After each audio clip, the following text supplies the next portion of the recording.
अजीत पवार को क्या कहा था आपने? क्या कहा था? चिक्की पी सिंह, चक्की पी सिंह, चक्की पी सिंह। अब कहाँ है वो? अरे बंगाल में रोहिंग्या मुसलमान आता है, बंगाल में रोहिंग्या मुसलमान आता है। क्या लेने देने? अरे वहाँ से वो मुसलमान केजरीवाल दिल्ली के अंदर लेके आता है, यहाँ का उसका आधार कार्ड बनता है। सीए लाओ, एनआरसी लाओ, नाम समर्थन करते तुम्हारा। सीए क्यों नहीं ला रहे हो? एनआरसी क्यों नहीं ला रहे हो? 10 साल के बाद है ना, दिल्ली की वोटिंग में देख लेना, ओवैसी जैसा एक नेता खड़ा हो जाएगा इनका। फिर उसके बाद केजरीवाल जो अपनी सरकार बनाता है ना इनके दम पे। एक धरना देने वाले से तुम डरोगे क्या? अरे सालों को दे धरना, तुम बिल पास करो। जिस प्रकार से लोकतंत्र को खत्म किया जा रहा है, तानाशाही बंदूक के नोक पे, लाठी के दम पे, इससे देश चलने वाला नहीं है। पैसे लेके किस लिए जवाब पूछा जा रहा था?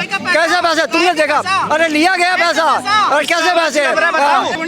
साहू जैसे लोग छत्तीसगढ़ में जो 350 करोड़ अपने पतलून में डाल के बैठे, उन जैसे लोगों का आवाज दबा। 14 पत्रकारों की लिस्ट कांग्रेस वाले निकाल रहे हैं, इंडिया अलायंस वाले निकाल रहे हैं कि भैया हम ये पत्रकारों के ऊपर भाषण देने नहीं जाएंगे। तो ये लोग बहुत अच्छी डेमोक्रेसी फैला रहे क्या? आज जो लोकतंत्र का चौथा स्तंभ है, जो देश के चौथे स्तंभ हुआ करते थे, आज उनको लॉकअप के अंदर संदूक में बक्सा ताला बंद करके रखे हुए हैं। बोल रहे खाने पीने की दिक्कत है। भैया खा के दबा के पेट निकला हुआ है, कैमरामैन जरा पेट दिखा देना। उसके बावजूद भी खाने की दिक्कत है। आज जो मूलभूत की आवश्यकता की चीजें हैं, उस पर कोई बात नहीं हो रही है। जब कोरोना का दौर आया, यही लोग ऐसे ही लोग थे जो 2 वैक्सीन लगवाई फ्री में, उसके बाद बूस्टर डोज लगवाया फ्री में, उसके बाद 2 किलो राशन खाया 2 साल तक, वो भी फ्री में। उसके बावजूद भी आके मोदी को गाली दे रहे हैं, बोल रहे लोकतंत्र खतरे में, मीडिया वाले चोर है, और उसके बाद आके वही मीडिया में भोंक रहे हैं और बोल रहे लोकतंत्र खतरे। इंजेक्शन बता रहे लगा है, लेकिन इनको ये नहीं पता कि अगर कांग्रेस ने पोलियो का ड्रॉप न दिया होता ना, तो ऐसे चलते हैं। अच्छा, ऐसे तो चलते हैं। कितना टाइम लगा था? जिस तरीके से राहुल गांधी जी कॉमेडी करते हैं, उसी तरीके से अंकल ने कॉमेडी कर दी। ये कह रहे हैं, अभी कुछ एक मिनट, अभी हम कुछ एक्टिंग देखे यहाँ पे, समझे, कुछ अभी कलाकारी देखे, उस पर हम बोलना चाहते हैं कि जिस तरीके से नेग ना मिलने पे हिजड़े अपने घाघरा उठा लेते हैं, वैसे ही चमचे जो है राहुल गांधी का बुराई सुन के ऐसे करने लगते हैं। तो भाई सब इंटरनेट में जिसको ये लोग नेता माने वो भी हिजड़ा है, ये लोग खुद भी हिजड़े हैं। ये ना, इनकी हिम्मत नहीं है कि ये पूछ लें कि अजीत पवार कौन था, विश्वकर्मा कौन था, उसके बारे में अगर ये पूछेंगे तो बोलेंगे नहीं है। आप कह रहे हो ना केजरीवाल कौन है? भ्रष्टाचार के भंडार हैं। ममता बनर्जी कौन है? भ्रष्टाचार का भंडार है, भ्रष्टाचार का भंडार है। देखिए अखिलेश यादव क्या है? सनातन पे गोली चलाते हैं, है ना? निहत्तो अखिलेश यादव, अरे उनके पापा मुलायम सिंह यादव, ठीक है ना? आप देखिए मुलायम सिंह यादव कौन है? उसी पार्टी से आते हैं ना, समाजवादी पार्टी से आते हैं। तो भ्रष्टाचार का भंडार है वहाँ भरा हुआ। जो 28 पार्टी है ना, वो भ्रष्टाचार का भंडार है। और आपने देखा भंडार, उनको चोर बोलते हैं। ये अजीत पवार को क्या कहा था आपने? क्या कहा था? चिक्की पी सिंह, चक्की पी सिंह, चक्की पी सिंह। अब कहाँ है वो? अरे अब देखिए, वो आपकी गोद में नहीं बैठा? कोई नहीं है। देखियो किसी ने भी भ्रष्टाचार कराओ, चाहे अजीत पवार हो, चाहे कोई और भी हो, सबका भ्रष्टाचार खुलने वाला है। और देखिए हरीश साहू कौन है? हरीश साहू कौन है? अरे तो हम तो कह रहे हैं बंगाल में रोहिंग्या मुसलमान आता है, बंगाल में रोहिंग्या मुसलमान आता है। बंगाल से क्या लेने देने? अरे वहाँ से ना यहाँ पे हिंदुस्तान से लेना देना। हिंदुस्तान हमारा, हिंदुस्तान से लेंगे। बंगाल में हिंदुस्तान का हिस्सा कैसी बातें कर रहे हैं आप? कैसी बातें? वो मुसलमान केजरीवाल दिल्ली के अंदर लेके आता है, यहाँ का उसका आधार कार्ड बनता है। बंगाल भारत से अलग है क्या? पहले तो ये बताइए, बंगाल भारत से अलग है क्या? बंगाल बांग्लादेश की, बांग्लादेश की बात। देखिए वही कह रहे हैं कि वहाँ रोहिंग्या बसे हुए, बंगाल की बात कर रहे हैं, ये पश्चिम बंगाल की बात कर रहे हैं। तो सीए लाओ, एनआरसी लाओ, नाम समर्थन करते हैं तुम्हारा। सीए क्यों नहीं ला रहे हो? एनआरसी क्यों नहीं ला रहे हो? लाओ ना, धरना दे देते हो। अरे तो डर गए? साइन वाक को धरना साइन वाक को धरना प्रदर्शन कर, वहाँ के अंदर एक मुसलमान बांग्लादेश का है। और डर जाओगे क्या? 10 साल के बाद है ना, दिल्ली की वोटिंग में देख लेना, ओवैसी जैसा एक नेता खड़ा हो जाएगा इनका। फिर उसके बाद केजरीवाल जो अपनी सरकार बनाता है ना इनके दम पे। एक धरना देने वाले से तुम डरोगे क्या? अरे सालों को दे धरना, तुम बिल पास करो। देखिए सर, धरना देने वाले से तो सरकार भी डरती है, ये तो बेचारे लोग हैं, आम जनता है। क्यों डरे हम? जिस प्रकार से लोकतंत्र को खत्म किया जा रहा है, तानाशाही बंदूक के नोक पे, लाठी के दम पे, इससे देश चलने वाला नहीं है। ये आंदोलन करने वाले लोग किसी विदेश से नहीं आए हुए, इस देश के में रहने वाले लोग ही हैं। आम जन भैया इधर आइए, आप बंगाल की बात कर रहे हैं, कह रहे लोकतंत्र को खत्म किया जा रहा है, तानाशाह। अरे तानाशाह अभी तो कोई जिक्र होया नहीं है ऐसा। बताओ किसी ने कही है, कोई ऐसे बड़े नेता ने कही हो कि भाई तानाशाह। सुनो, लोकतंत्र खत्म नहीं होता तो आज लोकतंत्र के मंदिर में राज्यसभा लोकसभा के सदन के अंदर जो सदन के अंदर सदस्य सवाल करता है, क्वेश्चन करता है सत्ता और सरकार बैठे हुए लोगों से, क्या उनको निलंबित कर दिया जाता है? क्या पहले होता था? आज इतिहास उठा करके 75 साल देश के अंदर देख लीजिए, जितना बड़ा तानाशाह मोदी के लोग हो गए, इससे बड़ा कोई भी नहीं था। आज सदन के अंदर जो देश के अंदर जो तमाम तरह के मूलभूत की आवश्यकता की चीजें हैं, जिन मुद्दों पे उठाने वाले सदन के अंदर सदस्य हैं, मेंबर हैं, उनको आज लाठी और बंदूक के दम पे या तो निलंबित कर दिया जा रहा है या जेल में डाल दिया जा रहा है। इससे बड़ा तानाशाह हो ही नहीं सकता देश के अंदर। लोगों की आवाज को दबाया जा रहा है। अंकल, पैसे लेके किस लिए जवाब पूछा जा रहा था? कैसे पैसे? तुमने देखा? अरे लिया गया पैसा, और कैसे पैसे? आवाज किसका दब रहा है बताऊं? साहू जैसे लोग छत्तीसगढ़ में जो 350 करोड़ अपने पतलून में डाल के बैठे, उन जैसे लोगों का आवाज दब रहा है। घोष जैसे लोग जो बंगाल में ऐसे नोटों का महल बना के बैठे, उन जैसे लोगों का आवाज दब रहा है। भैया आवाज दबी थी, भैया आवाज दबी थी 1984 में, जब इमरजेंसी लगी थी, पत्रिका निकलती थी ना, जो 1984 जब पत्रिका निकलती थी ना, तो ऐसे इंदिरा गांधी के घर से पत्र छपते थे। जो मैडम का मन करता था आज ये शायरी बोलूंगी, तो वो शायरी पेपर में छाप के निकाल दिया। जितने बड़े बड़े पत्रकार थे वो सब जेल में डाल दिए गए थे। उसके बाद सिखों का नरसंहार किसने कराया? उसमें बहुत अच्छी डेमोक्रेसी थी क्या? 14 पत्रकारों की लिस्ट कांग्रेस वाले निकाल रहे हैं, इंडिया अलायंस वाले निकाल रहे हैं कि भैया हम ये पत्रकारों के ऊपर भाषण देने नहीं जाएंगे। तो ये लोग बहुत अच्छी डेमोक्रेसी फैला रहे क्या? ये जो मीडिया वाले चोर हैं, लोकतंत्र खत्म हो गया, सब कुछ देश में चल रहा है। आज जिस प्रकार से चौथा स्तंभ है हमारा, देश के चौथे स्तंभ को लॉकअप के अंदर बंद करके कल वीडियो आएगी तो आधे रोक करके आधे चलाई जाएगी। जो हम सही बात कह रहे हैं उसको खत्म कर दिया जाएगा। इसलिए आज जो लोकतंत्र का चौथा स्तंभ है, जो देश के चौथे स्तंभ हुआ करते थे, आज उनको लॉकअप के अंदर संदूक में बक्सा ताला बंद करके रखे हुए हैं। कोई आवाज इस तानाशाही सरकार में आपको क्या तकलीफ?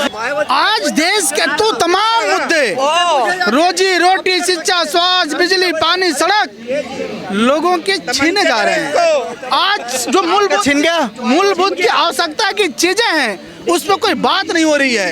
बात जो लोग करना चाहते हैं, जो एक सदन के अंदर लोकसभा का सदस्य बन करके जाता है, सांसद जाता है, वो 10 लाख, 15 लाख, 20 लाख का प्रतिनिधित्व करता है, सदन के अंदर अपने जनहित के मुद्दे उठाने के लिए जाता है। आज उनको निलंबित कर दिया जा रहा है। तो ये सरकार डरी और सहमी हुई है। आपकी पर्सनल दिक्कतें थी? अरे भाई बोल रहे खाने पीने की दिक्कत है। भैया खा के दबा के पेट निकला हुआ है, कैमरामैन जरा पेट दिखा देना।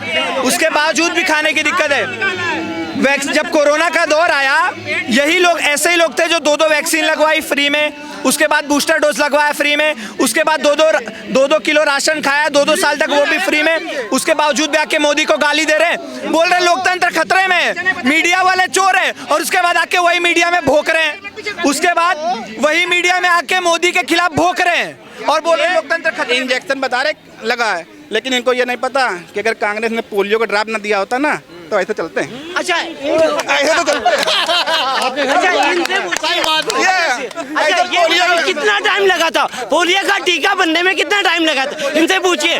पोलियो का टीका आपके पास अरे सवाल तो जवाब तो ले लीजिए, रुक जाइए।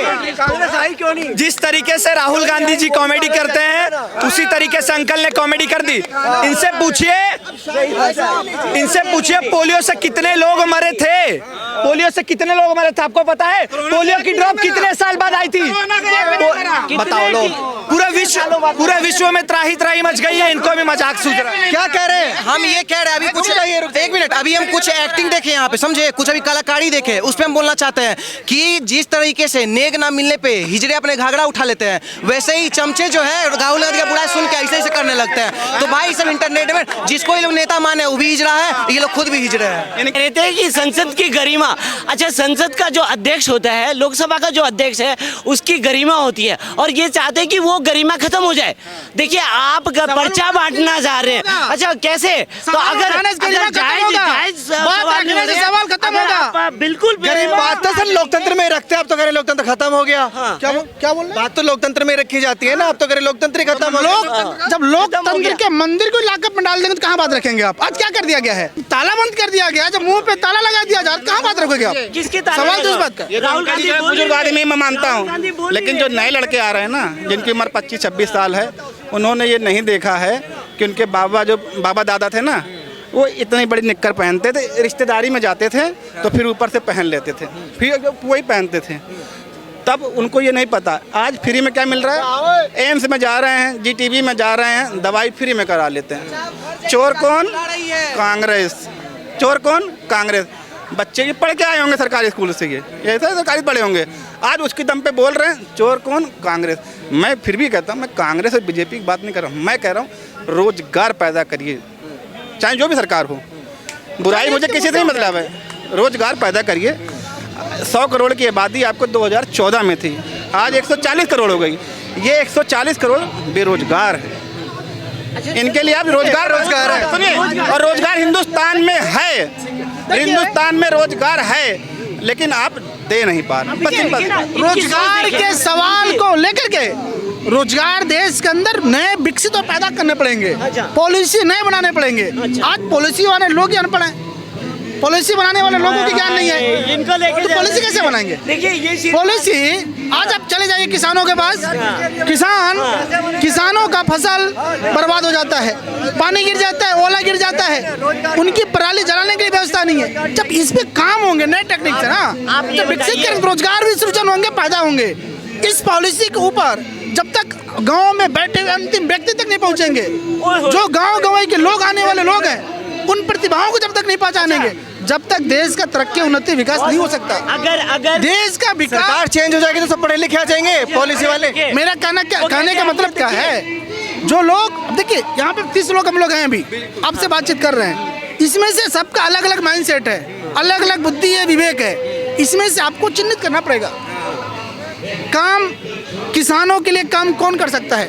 अब किसान, जो व्यक्ति कभी हल नहीं चलाया, खेत में जब बरसात के मौसम में हल चलाया नहीं, सांप बिच्छू गोजर जो निकलते हैं, देखा नहीं, सुनिए, लोगों से पूछ लेता हूँ, क्या नाम आप?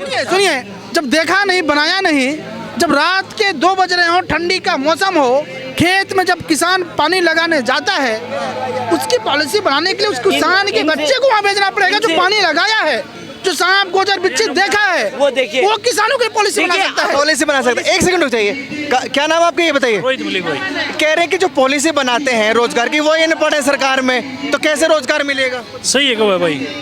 सही क्या है? सही कह रहे हैं ये? क्या करते हैं आप भाई? मैं, आपके पास रोजगार है ना भाई, अभी बेरोजगार है? मैं तो मेरे तो रोजगार है। 18 की उम्र में ना सोनीपत के अंदर सुभाष चौक पर सब मेन मार्केट में अपना इंस्टीट्यूट खड़ा कर दिया था, 12th करते डिजिटल मार्केटिंग का, और आज दिल्ली में मतलब और डिजिटल ओरिजिन करके मतलब चल रहा है, जो काम है जो उसका कोई वो नहीं।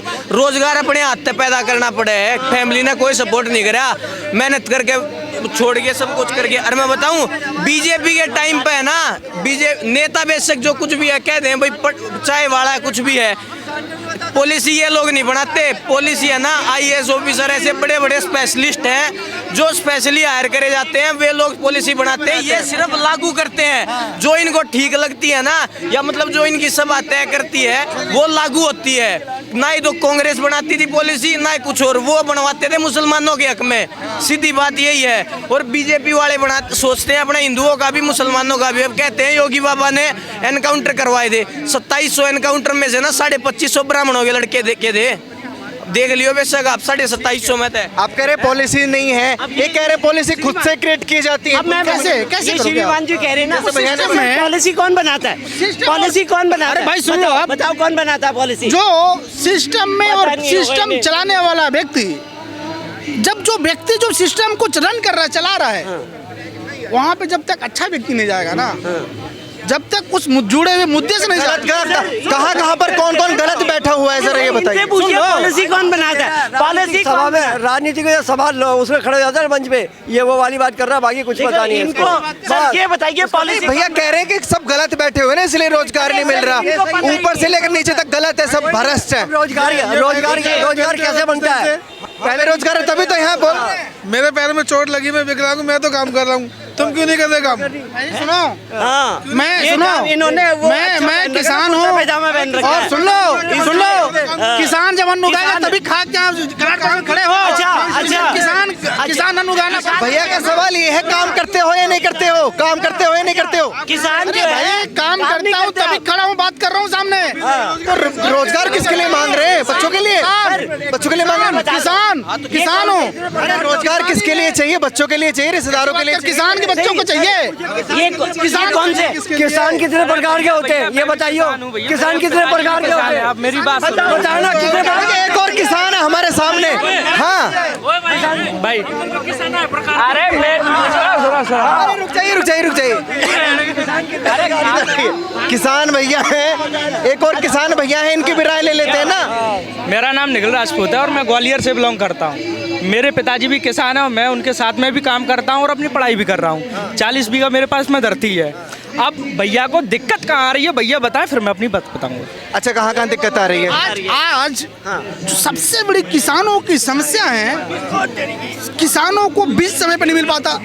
किसानों को सिंचाई के लिए खेत सिंचाई के लिए व्यवस्था नहीं है।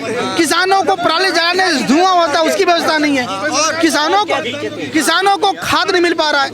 किसानों को पाला ऊपर से गिर जाए उससे बचाने की कोई व्यवस्था नहीं है।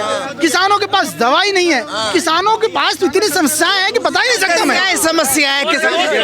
भाई साहब मैं भी गांव से बिलोंग करता हूँ और खाद नहीं मिल रहा, पानी नहीं मिल रहा, फिर हमें अवेलेबल कैसे हो रहा है? वो हमें अवेलेबल कैसे हो रहा है? इन्हें तो मिल रहा है। और सुनो, ये कुछ नहीं है, 6 पैसे के लिए हम 2-2 महीने तक वेटिंग लिस्ट में रहते थे। आज वही पैसा हमें सोसाइटी के जरिए 15 दिन में हमारे खाते में आ जाता है। अरे किसकी बात माने आपकी? आप कह रहे नहीं मिल रहा है, कह रहे मिल रहा है, काका कह रहे मिल रहा है, सारे लोग कह रहे मिल रहा है। किसान ये पूछ रहा, एक मिनट, किसान से इसे, अरे भाई एक मिनट, इनकी जमीन कहाँ पे है? कभी हल चला है? जब खेत में जाकर पानी वही तो बात कर रहा था भाई मेरे। एक मिनट भाई मेरे, हमने हल चलाया या दिमाग चलाया, क्या चलाया? किसान 3 प्रकार के होते हैं। अब क्या भागे मत देखिए। हाँ, अब किसान 3 प्रकार के होते हैं। एक राजनीतिक धनवान किसान, एक राजनीति करता है, एक धनवान किसान, एक मेहनती किसान। अब इससे पूछे ये राजनीतिक किसान है या नहीं है? कौन से है भैया? कौन से किसान? सुनो, राकेश डकैत वाले किसान है। राकेश डकैत वाले इनको डकैत वाले किसान हो क्या? इनको प्रदर्शन करने इस शहर में रहने वाले लोगों का किसानों की समस्याएं नहीं देखेंगी। और जिस दिन किसान अन्न उगाना बंद कर देगा, शहर के 80% लोग भूखों मर जाएंगे। इनको मर जाएंगे। अरे जाइएगा मत, जाइए मत। हम क्या बोले पहले सुने हैं? सुनाई तो नहीं। 1947 में इस देश का प्रधानमंत्री बनना मतलब सुसाइड करना। नेहरू जबरदस्ती बना था उस टाइम पे। 14 वोट पटेल को मिले थे, 1 वोट इसको मिले थे। हाँ, समझे ना? सुन लिया है, अरे सुन लिया है, सुन लिया। अब देखिए लंबा खींच रहा, जल्दी से बात खत्म। सुनिए ना। पटेल जी बीजेपी में थे कि कांग्रेस में थे? कहा किस पार्टी के नेता थे पटेल? किस पार्टी के नेता थे पटेल? माने आज मोदी जी अमित शाह अलग अलग हैं। मोदी जी अमित शाह अलग अलग हैं। क्या चीज? माने मोदी शाह अमित शाह पार्टी एक है ना? अलग कैसे हो जाएंगे? हाँ, पार्टी तो उस टाइम पटेल हो चाहे नेहरू जी एक ही थे, अलग अलग मत बांटिए। सुनो, उसी पार्टी के जितने भी नेता थे ना, उसमें से 15 में से 14 वोट पटेल को दिए थे, नेहरू को नहीं दिए थे। उसी पार्टी ने ये बात ध्यान रखना आप। बिहार क्या था? बिहार एक स्टेट बहुत लड़ा था एक टाइम में, बहुत अच्छा काम हो रहा था। आज क्या हुआ? जब से ये एक मतलब घरेलू पार्टी आई है ना, तब से बेटा 22 शुगर मिल थे, रोहतास पेपर डालमिया ग्रुप था, ये सब मेरा विजिट किया हुआ। ITC मुंगेर में थी, समझे ना, बम फैक्ट्री, वो बंदूक फैक्ट्री थी, सब मिट्टी के तेल में दब गई।